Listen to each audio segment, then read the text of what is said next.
Hey everybody, welcome to Do You Believe on Paranormal Zone TV. I want to thank you all so much for joining us today on a Sunday afternoon.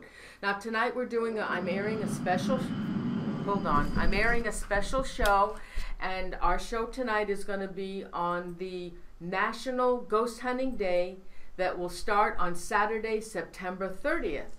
And my guests tonight are Maria Schmidt, Brian J. Cano, and Scotty Rorek. So everyone, please, let's welcome them to the show. Hey guys, thanks so much for joining the show tonight.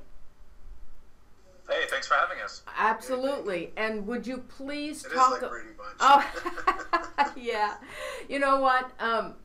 The viewers would love to know all about this event and how it's going to work. So who would like to... Oh, first of all, Maria Schmidt and Scotty and Brian, I want you to please tell the viewers a little bit about yourself before we start the show. So Maria, would you please start? Tell us a little bit about yourself. Absolutely. My name is Maria, and I'm with a company called Haunted Journeys, who are the founders of the National Ghost Hunting Day and the world's largest ghost hunt. For some reason, I feel like we're in the Brady Bunch deal here. I know we are. That's what I'm isn't saying. that crazy? Isn't that great? Anyway, my husband and I are the proprietors of Haunted Journeys, and we felt like we wanted to accomplish a lot of goals with our company, and so became the world's largest ghost hunt as a catalyst for those goals. So I am by trade a registered nurse, and I'm not a deaconed ghost hunter or anything, but I'd like to just, hang around with the philosophies of what the paranormal and spirituality genre brings, and that's what we're all about. We were operators of a very haunted inn, and we felt like that was a segment that's not been well introduced or accepted in the normal travel genre. We're hoping to break that and do some historical preservation with that as well. So that would be it. And Brian, and thank you for having us. Oh, you're welcome. You're welcome. Yes. I'm glad we finally got this show off on the right key here, because all your audio is awesome. Your video is great. Brian, would you please tell the viewers a little bit about yourself? Hey everybody, I'm Brian J. Cano. I'm a para-psychologist. I've been in the work for 15 years. I started in 2002 with a cable access show called Scared on Staten Island. Most of you may know me from Haunted Collector with John Zappis. And lately I've just been touring the world on my Once More Around the Block tour, going to England, Australia, all parts of the United States, Ireland, just teaching people about what I call paralosophy, which is trying to get to the whys of the paranormal. Not so much the how, that's a separate entity, but I want people to slow down and really consider what they're doing. The paranormal is a marathon, not a sprint, so we need to all band together, and National Ghost Hunting Day and the world's largest ghost hunt is a big part of that coming together, and been trying to put forward the concept of one team. We may all have different logos on our black t-shirts, but for the most part, we're all on the same team trying to do the same thing. Awesome. Scotty? I have no logo on mine. See, just a black shirt. Ooh, Superman. You know, when I look up in the screen, I see Maria. How you doing, Maria? I'm glad you're wearing pants. Scotty, would you please... Only today. Scotty, would you please tell the viewers a little bit about yourself before we start? I'm Scotty Rorek. I'm a psychic medium. Out and about trying to, like Brian says, very similar. My wife started a group called Psychics Unite, and we're trying to band psychics together, and people with abilities, and people that are out there who have no place to go. When I was a young kid in the 60s, seeing ghosts, it was kind of a tough time. But now, I never want anybody else to have that same type of experience where they have nobody to talk to, nowhere to go. So that's why we started Psychics Unite. So there's a group out there, and we have 3 groups going now, and we're trying to, we have about 3 or 4 more in the works right now. But within the year, we want to be about 50 groups. So we're excited about that. but we're also excited about being here with the world's largest ghost hunt because it's very similar. It's bringing the ghost teams and the paranormal teams together, trying to work together instead of working apart. And I think that's the only way we're going to ever find answers is if we work together and not apart. All right, so who wants to start the show on the world's largest ghost hunt? Now, this is an epic, historic event that happens once a year. I believe this is your third. Is this your third year?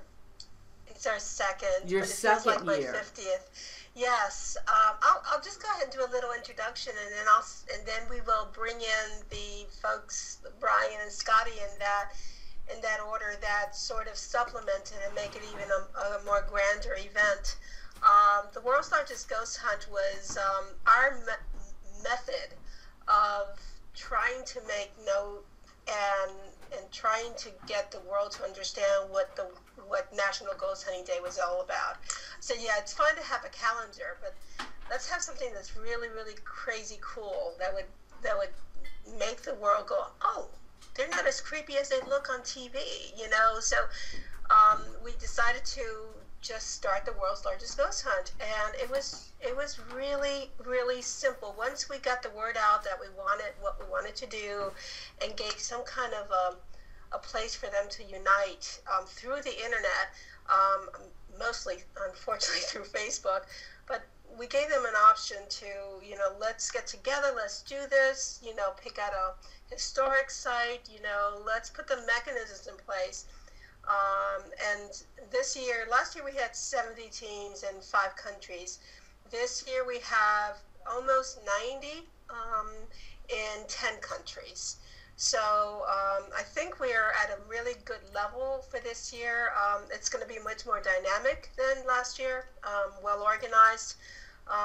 We do have a sponsor, which is OnStream Media, providing the capability of live streaming. So, and the live stream will actually go into 2, each group will have their own live stream, but they collectively will sort of be orchestrated by 2 command centers. One is what we call the para-psychology command center, which will be in New Jersey, headed off by Horsefly Chronicles, headed off by Brian Cano, and then the other one will be in Wisconsin. And that's going to be the metaphysical command center, headed off by Scotty Rorek in OBI, Old Baraboo Inn in Wisconsin. So it's going to be sort of really interesting because our command center this year is not going to be focused in one place with a lot of celebrations. It's actually going to go towards, let's keep it simple and concentrate on our teams, and that's what we're doing. So that's the technology. Then I made a phone call last year to Brian Cano, and I explained, would you love to be a part of this? I know this is up your alley. He's, yes, yeah, but let's make it more even wicked. Let's go ahead and put it in an experiment. And that's when it really took flight. And that's my gateway towards introducing Brian Cano's participation with the experimentation that we do. Mm-hmm. Yes. When Maria came to me and she says, hey, we did this thing, we got National Ghost Hunting Day on the calendar. It's official, it's a thing, it's a registered day, it's a registered holiday in the States. She goes, I really want to do something to celebrate this. And when she suggested having a National Ghost Hunting Day, she figured, hey, let's get all these groups around the country to participate. And I thought about it, and even though I would never use the word wicked, I said, hey, we got an opportunity here. Let's get the world involved. Let's go global with this. So it becomes the world's largest ghost hunt. And even though the date is not on the calendar officially in any of the other countries, so many people responded to the call and were eager and wanted to be a part of this. And the concept of this, I called it the bridge experiment. Now, 52 weekends out of the year, we have separate groups running all over the place, going to haunted locations, trying to search for truth, get answers, find evidence, etc., whatever their particular impetus is for investigating the paranormal. But they're all doing it separately, and we don't seem to be helping each other as much as we should. So for this investigation, for this experiment, for 2 hours, and this, I feel, was a success last year in the respect that for 2 hours, we got 70 teams across the world to work together in unison. There's no fighting. There was no one-upping. It was just, for lack of a more accurate word, it was harmony. And I wanted to take that, and I wanted to take that concept so that if we were all doing the same thing, asking the same questions at the same time, perhaps we could raise the vibration, make like an intent magnet, so to say, and establish a literal bridge of communication with the other side. Now, for the weeks and months leading up to the world's largest ghost hunt, I talked to psychic friends of mine, and I said, hey, let them know we'll be knocking. Come that day and come that investigation. Let them know we're going to be knocking on the door. Be ready to answer and meet us halfway, so that that bridge could be open from the other side and from ours. And if you look into any research into things like time stream group, this has been done successfully before with small groups, but it's ego and greed that get in the way and cause the communication to break down. So this is an effort. This is kind of my 2 cents into the bin to say, hey, let's start that up again. And with Maria and Scotty and everybody who's been a part of this last year and this, I keep telling everyone, this doesn't have to be a 1 day a year thing. You know, you don't need us to do the bridge experiment and work together with other teams and other groups. Do it all year. But this event is the kind of official celebration of that, and we're going to be doing the bridge again this year. Okay, awesome. Yeah, it's really pretty exciting to be a part of this, especially when spirit can be anywhere, anytime, any place. So to be able to have that communication across the world is pretty exciting. I am here for the metaphysical side to make sure that hopefully that the bridge is open and that we can get spirit through to all the teams. And what I'm really excited about is also trying to make sure that all the teams that are out there are safe during this, and the spirits that are coming through are for our highest and best good. We want to make sure that is done in a professional manner, but it's also we don't want everybody's thinking a knock at the door is really paranormal when it's somebody's just trying to come in from McDonald's. So we really want this to be as scientific as we can and as spiritual as we can, and that's where our bridge in Wisconsin here is going to be part of it. But we're really going to try to amp up the metaphysical portion of it and really have spirit come through as strong as it can. Mm-hmm. And what I'm really hoping for is we get the same message across all the teams. And if we can get all the same exact message, then we know we have something. So I'm really excited about that. And this is all going to be done on stream media. It's going to be live at all these different locations. Yes. How many locations do you have now? Well, right now we've got 87. So we're almost climbing up to 90. I heard from a couple of groups that they may be coming in the next couple of days, but we'll probably cut it at 90 and not more.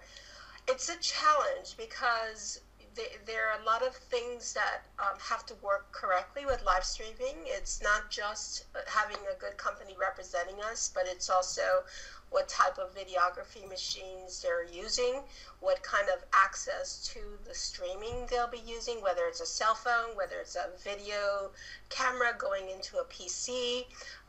Is it a Microsoft PC, or is it Apple computer? All these little different dynamics are influencing how we're streaming into these portals. So it's going to be interesting. We do have a IT director on board. He's actually a network engineer, a natural ghost hunter, and we're very blessed to have him, and that's going to facilitate and coach a lot of the teams out there. So this was a very important person to have on board, because I know we're dealing with spirit, and I know we're dealing with the scientific process of collecting the data, but we also have to have the technology to unite so that we see the presence amongst ourselves as well as the world being able to see this as well. Because this is open, it's going to be public viewing. This is open for everyone. And in a week prior to the actual event, we'll be distributing the links on how to find these portals, and they can select, do they want to look at the team hunting in India or Australia or Mexico or Canada. You know, they can actually take part in all these countries, all around the world. Wow. So it's going to be very interesting. So there's going to be a command center, and where is that command center going to be? Two? There's actually two, right? There's the Parapsychology Command Center, which is more on the scientific technology regards, and that's going to be held at the Horsefly Chronicles home in Pennsylvania, and that's going to be hosted by Brian Cano. And Scotty's going to take care of the Metaphysical Command Center, and that's going to be in Old Baraboo Inn in Wisconsin. So, so somebody just coming in and seeing the show now, how would they, Yes. how do they find you? And they go to this command center to find all the links, or do they go to your website? The best thing to do if they're interested in participating or viewing this, whether they want to visit one of the locations, and keep in mind these locations are also, many of them are opening tickets and charging a few dollars for the public to attend and watch their and contribute and watch the ghost hunting itself.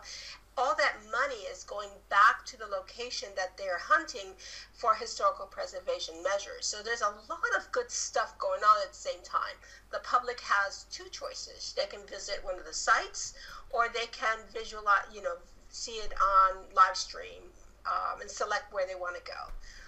Either way, we're going to be sending out a reminder email and a massive notification of these options. And if they go to largestghosthunt.com, there's a little email mailing list questionnaire, and if they just fill that out, they will be getting notification of how everything is going to be set up about a week before. And these 80... Go ahead. We're really excited in Wisconsin here that we're at the Old Baraboo Inn in Baraboo, Wisconsin. They do have tickets on sale. They're still on sale. You can go to the Old Baraboo and Facebook page, and you can become a part of that night's event. So they are hosting tickets, but it's a wonderful site. I'll be up there this Wednesday doing the walkthrough, and they're even installing better internet for us, so we can make sure we don't have any issues going forward up there. So really excited to be a part and working with them. It's probably one of the coolest sites here in Wisconsin, so I'm very excited that that's our headquarters. So we're excited. Awesome. Is there anything else you want to say about the largest ghost hunt in the world? I think we just have to focus that there's a lot of moving parts in this. There's a lot of cogs, but again, we're all part of the same machine. This is, again, one team. So even though this has supplementary events being run parallel to it, I'm trying to keep it as purely focused on this experiment as possible, because since this is the second year we're doing it, we want to see if we can try and measure some tangible results. And it's the name of the game. Like, we just keep going forward, keep moving forward. And who knows, by our 10th year of celebration, of the world's largest ghost hunts, maybe we'll be able to look back and say, hey, this was the beginning. This was when it started to change. And who knows? And then at the end, when this is concluded, what will happen? Are these teams or these locations supposed to submit evidence? What are they going to do? Each of the teams at each of the locations, I mean, for the most part, they're all satellite locations. Their geographical specifics are not quite the point, but because this is a global effort and a global initiative, we are hoping that we can track who was getting responses, who was getting activity, and there's a large man coming towards me. Sorry. And by this, we also have some random number generators set up in various locations, working in conjunction with I forget whom, but Maria has that information. But we're trying to collect more data this time. The more data we have, the more results we can glean, And again, because we're trying to do this scientifically and not just pseudo-scientifically. This is not a TV venture. This is not entertainment. We're trying to do things the correct way. We're going to dot all our I's and cross all our T's as best we can. Are these locations given an outline of what you want to be aired on their live stream? And are they going to, at some point in time, during the evening, just say 7 o'clock, everybody does EVP and ask a certain question to see what kind of response they get?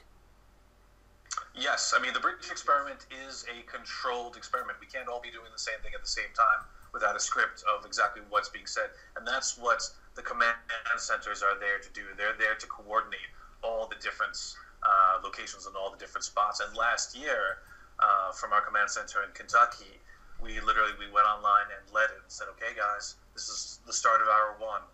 Ask your first 3 questions. And they were all provided a script of what questions to ask, how long to wait, and they weren't permitted to go to the next section until they were prompted to do so.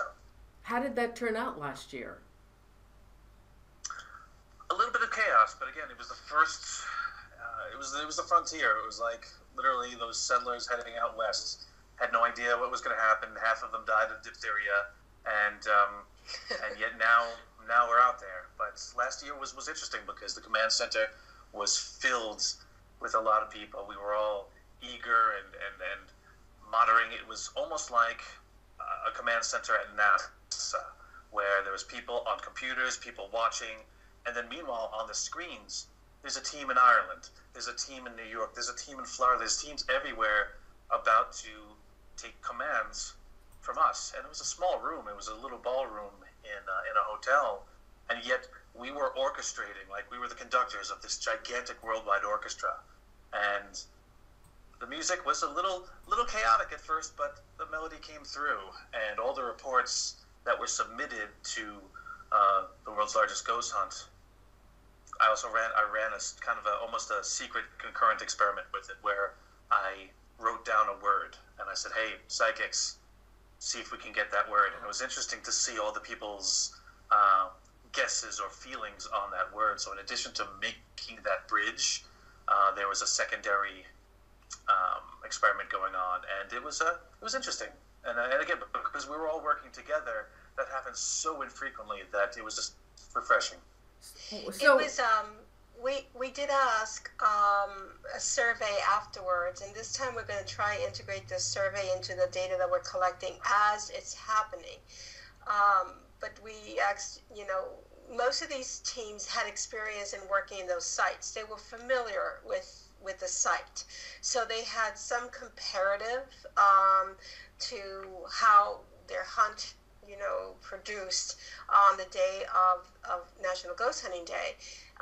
Most of them experienced more activity, a higher sense of almost physical reactions, whether people had nausea, pain, more escalated by, I think as a general rule, under 7 categories, there was a 75% increase of more intensive evidence or subjective and objective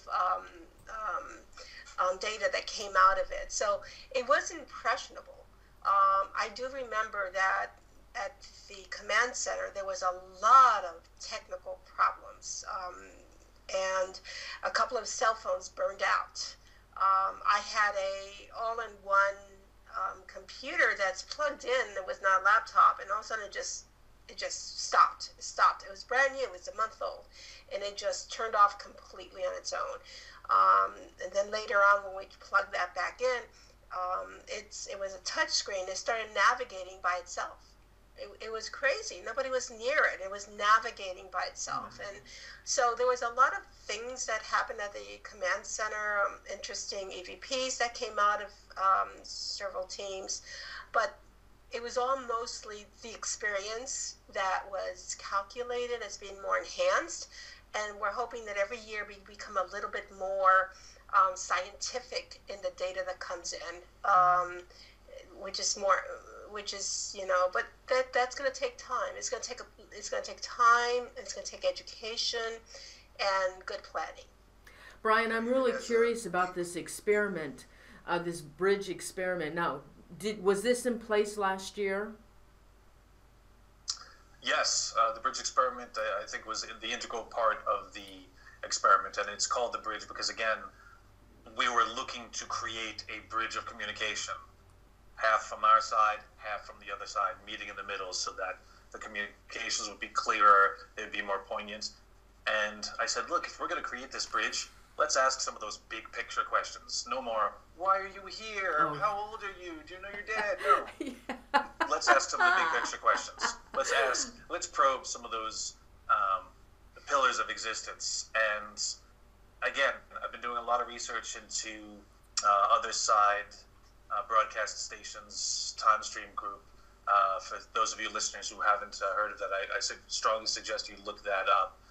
There are articles and are papers published about that, which documents attempts of two-way communication by ourselves, along with researchers on the other side, and other, I guess, beings, non-human entities that are helpers that are there to help facilitate this communication. Now, why that communication is broken down, we're not quite sure. We've gotten mixed answers.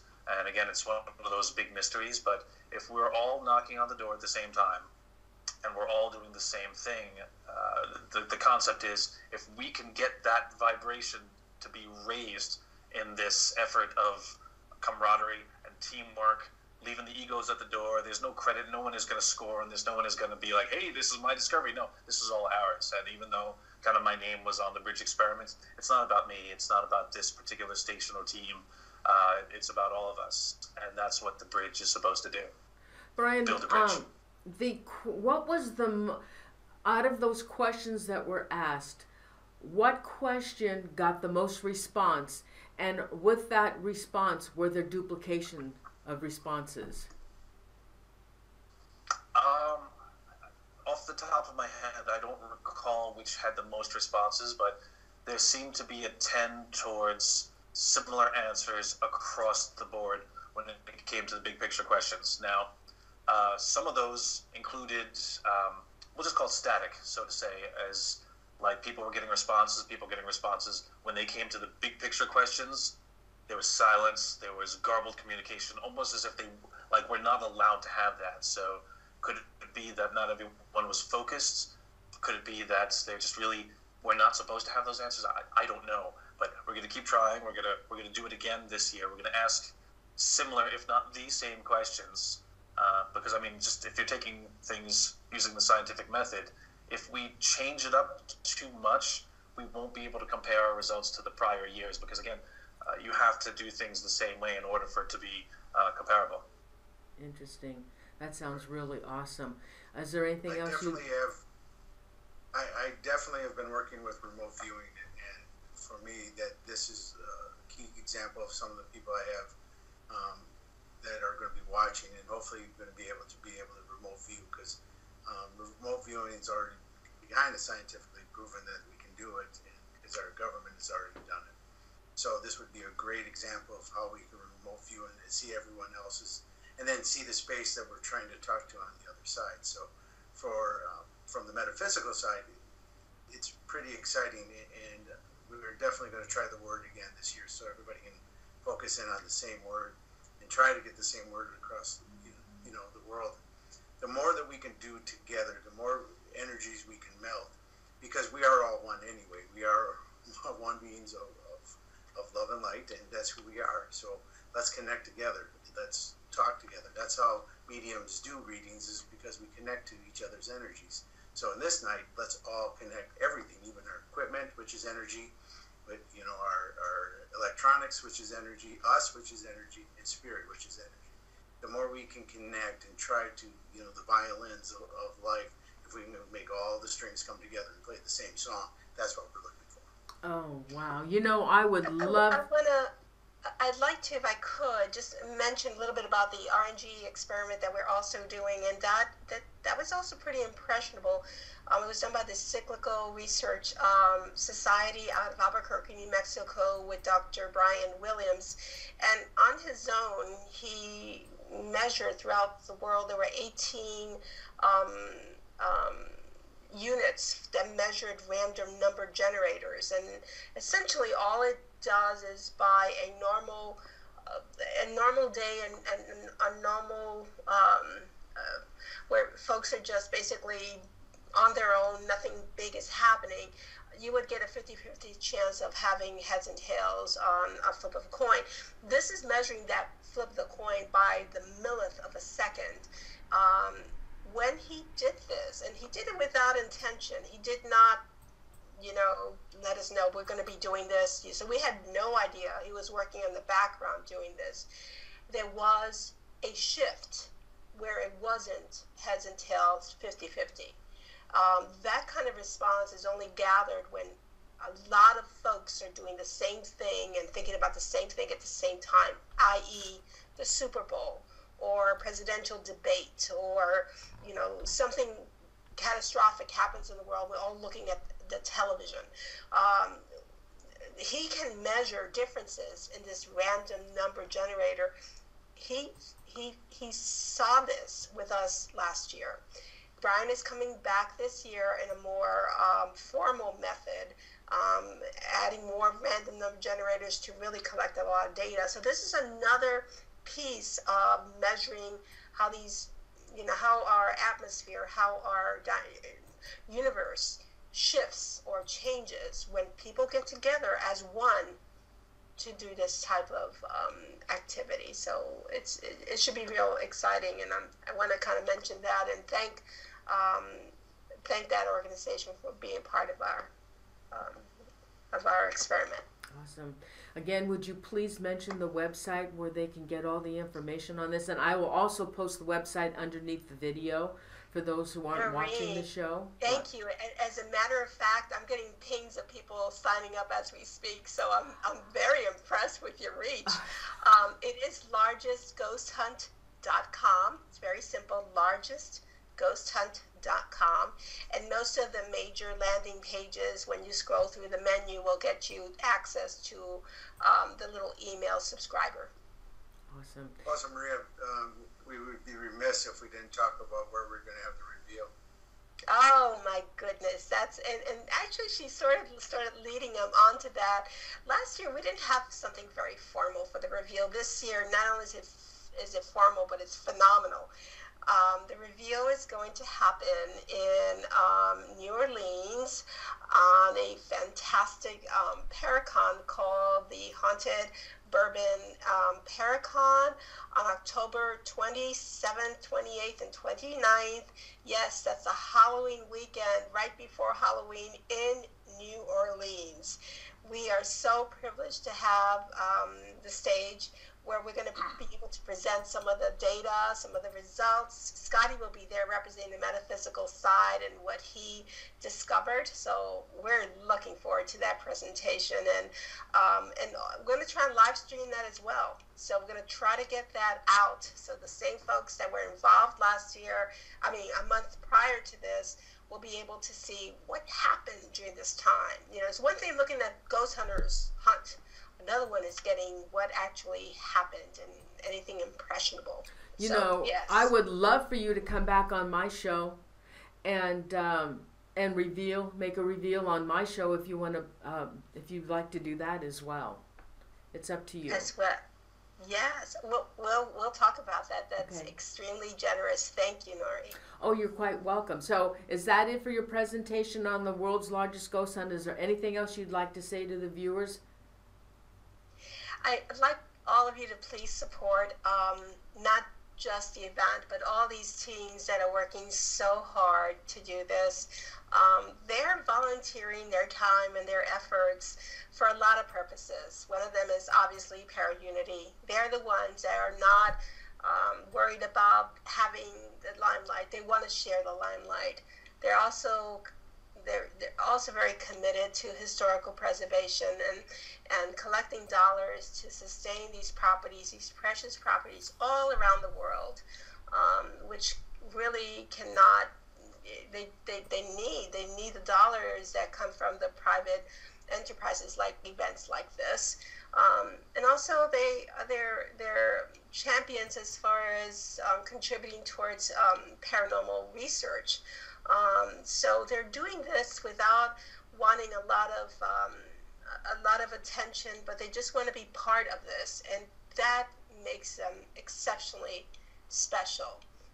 If you go to World's Largest Ghost Hunt and go in the menu, you'll see again where these ghost hunts will be. There is a map that shows every single location. There's also a database that you can look and filter out what state, what country you want to go and see this. As well, again, do go ahead and sign up on largestghosthunt.com, and we will send you a notification a week prior to reminding you about the celebration. Awesome. So support these teams. Like their fan pages. Go and visit them on their events in the future, and think about joining us next year. Awesome. Brian and Scotty, any last words here? I think just as a matter of the experiment itself, because this is a global initiative, for those of you guys watching this broadcast and for those of you who have been interested and think, oh, it's too late for my team to get involved, or oh, I don't know where to go, or I'm so far away, you can still be a part of this remotely, wherever you are in the country, in the world, at the time of this hunt. Lend us your energies, lend us your good thoughts. And this sounds like a Scotty thing to say, so I don't know why I'm saying it, but since we're one team, hey, guys, get on board. This is for all of us. So, lend your two neurons, such as it is, to the pots, and together, it's going to be great. Awesome. Scotty, I'll say a Brian thing. Everybody turn your equipment on all that at once. Turn your equipment on, get it running, and everybody measure the same thing at the same time. So get your towel. Noreen and Scotty, I'd like, if I may ask you, Scotty, what can we do as if I may interject a question that's so important, and it feeds off of what Brian just said. If they're not present in one of these locations, can they all participate regardless if they have a team, regardless if they're set up on our database? Can they be part of the energy that is fed that day? Oh, yes. You want to explain a little bit about that? The biggest thing for anyone to do to join us before we get going, and even that night, is take some time in that day and do some meditation. Get yourself aligned. Align your energy so you understand what your energy is. And then when you sit down in front of your computers or your tablets or your cell phones to join us that evening, we ask that you send that energy. We keep yourself aligned, but we send that energy to us and to help us with that. The more we have, the more energies and strings that we combine, the stronger the message and the stronger the signal from Spirit is going to be. So the more we can have you at home joining us. If you can't be at one of the sites, you can't be investigating, that's fine. Just align your energy and send it to us. And it works very similar to group prayer, because people that are sick, it's been proven that if everybody gets together and prays for them, all of a sudden that person gets better. And that's the same thing here. It's the same principle. If you're all sitting there thinking and going, oh, I'm going to give these teams good luck and give them good energy, then we'll have good luck and good energy. And that's what we ask that you give us. Awesome. Right. If there's a team that wants to go out there and do a hunt on that day and let us know after that they joined us and not officially, but they were part of us, and let us know what happened. Communicate with us, be part of us. This is not just the 87 teams. This is the world coming together for good cause. I want to thank Brian and Scotty for being a part of this. We could not do this without their involvement and their foresight in putting this so well together, making this work for the right reason. And I want to thank I do want to thank our command centers as well. The Horsefly Chronicles in New Jersey, they still have seats available there. Go see Brian. Oh my gosh, Brian, it's going to be sold out as of today. Go see Brian and experience the Horsefly, a very intensely haunted property. And then go see the good folks in Old Baraboo Inn and get to hug Scotty and experience the metaphysical portion there as well. These two sites are probably going to be helping us in supporting our efforts and giving us the resources for the command center. Awesome. Thank you so much, Maria and Brian and Scotty, for coming on the show and explaining this event to the viewers. And I will help spread the word. And those who are watching the show, if you would, if you're friends of me on Facebook, I post away, and please share. And let's get this going for the world's largest ghost hunt, an historic epic event on September 30th of 2017. Thank you so much for joining the show. Thank you. Good night. Bye. Good night. Good night. So long.